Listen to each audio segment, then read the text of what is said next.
This news is brought to you by Janekta Party. राजमहल मंडी में दुर्लभ टांकरी लिपि पर एक व्याख्यान आयोजित किया गया, जिसमें एसडीएम मंडी रितिका जिंदल बतौर मुख्य अतिथि उपस्थित हुई। इस मौके पर टांकरी विशेषज्ञ डॉक्टर जगदीश कपूर ने कहा कि टांकरी लिपि के संरक्षण के लिए लोगों द्वारा कार्यशालाएं लगाने के सुझाव दिए जा रहे हैं और उस लिपि को दोबारा पुनर्जीवित कर आम जन तक पहुंचाने के प्रयास होने चाहिए। देश भर में एक बार श्रेष्ठ भारत और अमृत महोत्सव के अंतर्गत भारत के विभिन्न लिपियों और भाषाओं बोलियों के संरक्षण संवर्धन के लिए विभिन्न कार्यक्रम किए जा रहे हैं। जो चीज़ें हमारे प्रयोग में आती रही हैं और जिनका हमारे लिए महत्व रहा है और जो आगे को इतिहास का सोर्स बनती हैं और जिन्हें हमें आने वाली पीढ़ी तक पहुंचाना होता है, उनको बताना होता है, तो मैं समझता हूँ वे हमारी हेरिटेज हैं।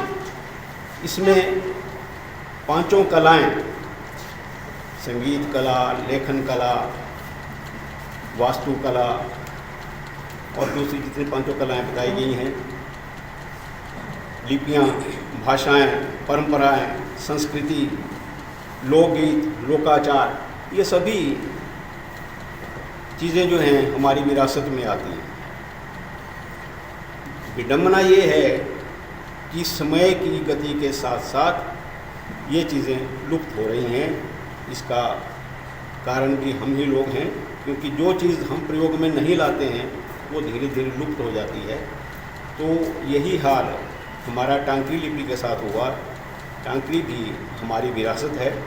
मैं इसके बारे में थोड़ा सा पहले लिपि का इतिहास बताऊंगा, उसके बारे में मंडी जनपद में इसका कैसे विकास हुआ, क्या हुआ, इसके बारे में अपने विचार रखूँगा नक्शल में।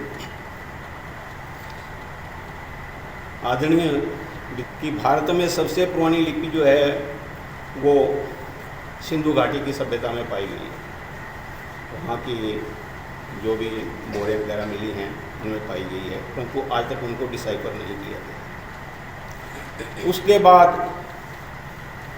बारी आती है ब्राह्मी लिपि की और खरोष्टी लिपि। देवनागरी है, गुरमुखी है, ये लगभग सभी लिपियाँ जो हैं वो ब्राह्मी लिपि से निकली हैं। और शारदा लिपि विशेषकर, सबसे पहले मैं बात करूंगा टांकरी की। टांकरी लिपि का जो उद्भव है, वो विकास है, वो शारदा लिपि से हुआ है। ब्राह्मी से हम शारदा लिपि तक पहुँचे हैं और शारदा के साथ साथ ही देवनागरी की डेवलपमेंट हुई है और टांकरी लिपि की भी डेवलपमेंट हुई है। जो हमारी देवनागरी लिपि है उसका पहले विकास हुआ और टांकरी और गुरमुखी जो है इसका विकास बाद में हुआ। शारदा लिपि का जो उद्भव बताया जाता है वो शारदीय प्रदेश यानी कि जम्मू एंड कश्मीर को शारदीय प्रदेश कहा करते थे, इसका विकास हुआ।